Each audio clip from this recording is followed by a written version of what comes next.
Imagine a world where one of Sweden's most daring aircraft designs never took flight.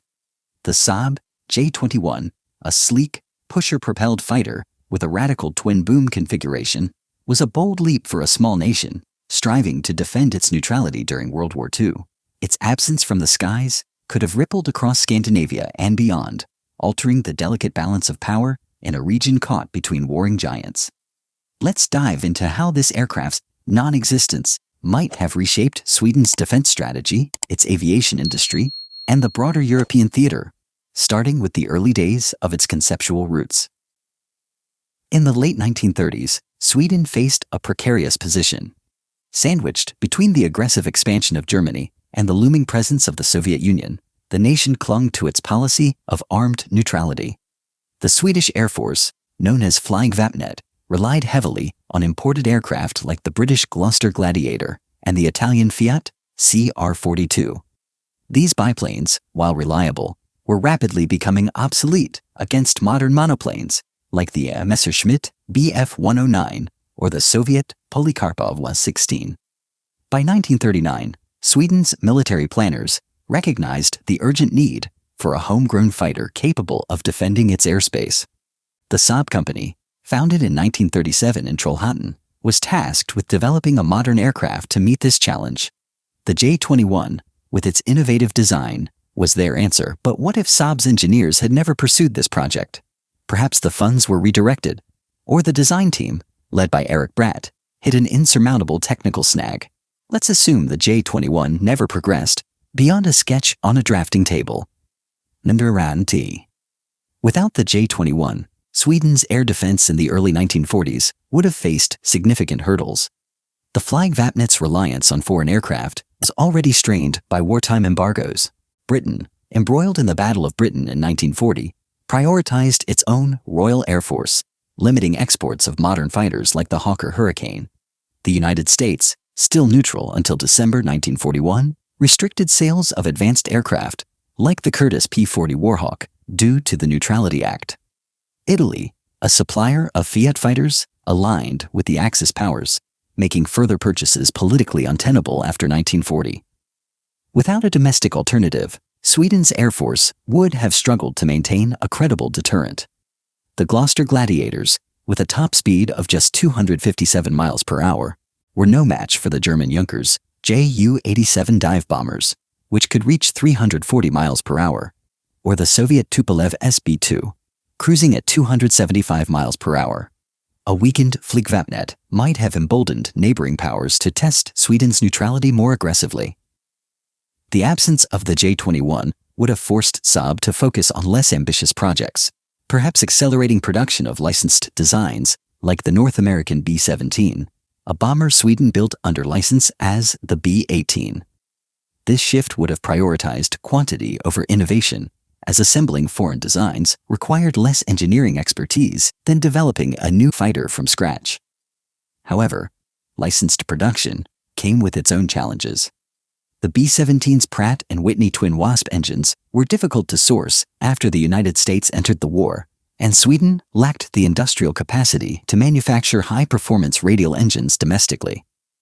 By 1942, Flygvapnet's bomber fleet might have grown, but its fighter squadrons would have remained critically under-equipped. This imbalance could have left Sweden vulnerable to reconnaissance overflights or incursions, as seen in 1941, when German aircraft violated Swedish airspace en route to Finland during Operation Barbarossa. Without a fighter, like the J-21, capable of climbing to 20,000 feet in 7 minutes, Sweden's ability to intercept such violations would have been severely limited. Sweden's neutrality during World War II was a delicate act, enforced through diplomacy and military readiness. The J-21, had it existed, would have symbolized Sweden's determination to protect its sovereignty. Its pusher propeller, mounted behind the pilot, and twin-boom tail allowed for a forward-firing armament, unimpeded by a spinning propeller, a rare configuration for the era. Without this aircraft, Sweden might have leaned more heavily on diplomatic concessions to avoid conflict. For instance, in 1940, Sweden permitted the transit of German troops through its territory to Norway under pressure from Berlin. A weaker air force could have made such concessions more frequent, as Sweden lacked the military leverage to resist demands from either Germany or the Soviet Union. By 1943, when Allied pressure forced Sweden to curtail German transit rights, a lack of modern fighters might have emboldened Germany to retaliate with airstrikes on Swedish ports like Gothenburg, a key hub for iron ore exports, critical to the German war machine. The J-21's non-existence would also have impacted Sweden's aviation industry long-term. Saab's development of the J-21, driven by engineers like Bratt and supported by the Swedish government, fostered a culture of innovation. The aircraft's Daimler-Benz DB605VA engine, license-built by Svenska Flygmotor in Södertälje, spurred advancements in engine manufacturing. Without this project, Saab might have remained a secondary player, assembling foreign designs rather than pioneering its own. The expertise gained from the J-21 led to later successes, like the Saab J29 Tunnan, a jet fighter introduced in 1948 that rivaled the American F-86 Sabre. Without the J-21's legacy, Sweden's post-war aviation industry might have lagged, forcing reliance on imports from the United States or Britain at greater cost and with less strategic autonomy. Beyond Sweden, the J-21's absence could have influenced the Scandinavian theater. During the Winter War of 1939 to 1940, Sweden provided covert support to Finland, including volunteer pilots and aircraft like the Fiat CR-42, the J-21. With its speed of 340 miles per hour, an armament of one 13.2mm cannon and four 7.9mm machine guns would have been a formidable asset for Finnish forces had Sweden supplied it. Without this aircraft, Finland's Air Force, reliant on outdated Brewster F-2A Buffaloes, might have struggled more against Soviet Yakovlev Yak-1 fighters. A weaker Finnish defense could have prolonged the Winter War, draining Soviet resources, but potentially leading to a harsher peace treaty than the Moscow Peace Treaty of March 1940. This might have emboldened the Soviet Union to pressure Sweden further, perhaps demanding basing rights on Gotland, a strategic island in the Baltic Sea. By 1944, the European theater was shifting decisively in the Allies' favor. The D-Day invasion of Normandy on June 6 and the Soviet advance on the Eastern Front squeezed Germany from both sides. Sweden's role as a neutral power grew complex as it supplied ball bearings to both Allied and Axis powers through firms like SKF in Gothenburg.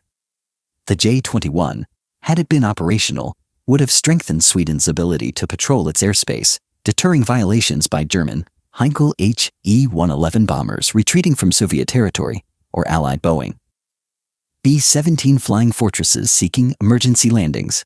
Without it, Sweden's air defenses, reliant on aging Seversky P-35s, acquired from the United States in 1940, would have been less effective. This could have led to more frequent airspace violations, straining Sweden's neutrality and risking escalation. For example, in 1944, over 400 Allied aircraft made emergency landings in Sweden, interned at bases like Västerås.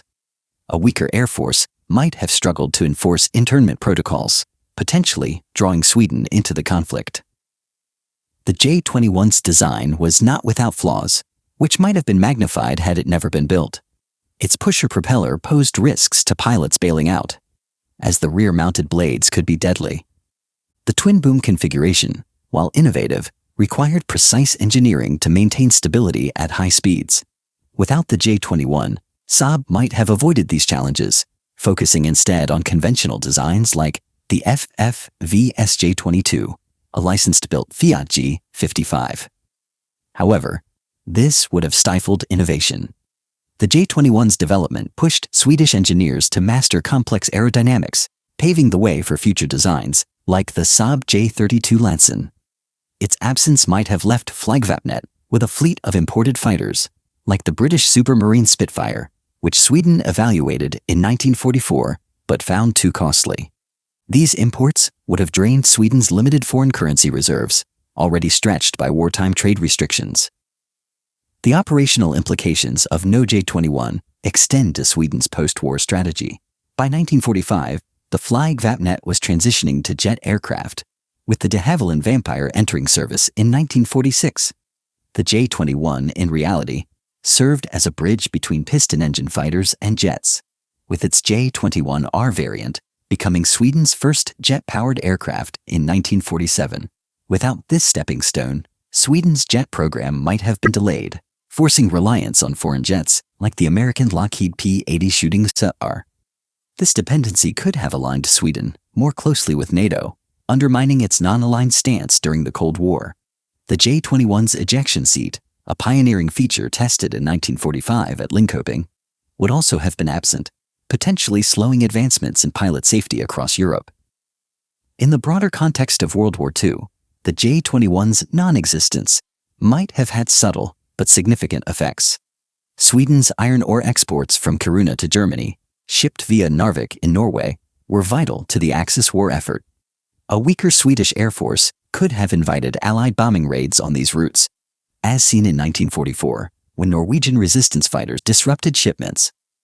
Without the J-21's ability to patrol the Baltic, Sweden might have faced pressure from both sides to secure its neutrality through concessions, such as allowing Allied overflights to attack German targets in Finland. This could have drawn Sweden into the war, altering its post-war position as a neutral mediator in conflicts like the United Nations formation in 1945. The absence of the J-21 would also have affected Sweden's interactions with its neighbors. Norway, occupied by Germany from 1940 to 1945, relied on Swedish humanitarian aid, including food shipments to Oslo. A stronger Flygvapnet, bolstered by the J-21, might have deterred German reprisals against these efforts. Without it, Sweden's ability to project strength could have waned, encouraging German forces in Norway to test Swedish borders, as occurred in 1941 near Kirkenes. Denmark, similarly occupied, saw Swedish neutrality as a stabilizing force. A weaker air force might have emboldened German garrisons in Copenhagen to demand access to Swedish waters, complicating Baltic trade routes. The J-21's development also had economic implications. Saab's factory in Trollhättan employed hundreds of workers, boosting the local economy. Without the project, these jobs might have been redirected to less skilled labor, such as assembling imported aircraft at Malmö. The ripple effect could have slowed Sweden's industrial growth, delaying its emergence as a technological leader in the post-war era. The J-21's wind tunnel testing at Stockholm's Royal Institute of Technology advanced Swedish aerodynamics research, influencing civilian aviation designs like the Saab 91 Sapphire trainer. Without this foundation, Sweden's aviation sector might have struggled to compete with giants like Boeing or de Havilland. By 1945, as Germany surrendered on May 7th and Japan followed on September 2nd, Sweden emerged from World War II unscathed but wary. The J-21, in reality, entered service in 1945, too late to influence the conflict, but vital for post-war defense. Its absence would have left Flygvapnet with a patchwork of obsolete aircraft, like the Region RE-2000, acquired from Italy in 1941. This vulnerability might have prompted Sweden to seek closer ties with the Allies, perhaps joining early NATO discussions in 1949. Alternatively, a weaker military could have made Sweden more cautious, doubling down on isolationism and avoiding international commitments like the Korean War, where Swedish medics served under the United Nations in 1950. Indeed, the J-21's legacy, had it existed, would have been one of resilience and innovation. Its pusher design, though unconventional, inspired later aircraft, like the American Convair X P-81. Without it, Sweden's contribution to aviation history might have been diminished, relegated to footnotes about licensed production. Today, surviving J-21s, like those at the Flygvapen Museum in Linköping, stand as testaments to Sweden's wartime ingenuity. In a world where they never flew, we're left to wonder how a small nation's bold vision might have shaped a turbulent era. Hopefully, this glimpse into that alternate history honors the spirit of those who dared to dream of wings that could safeguard a nation's skies.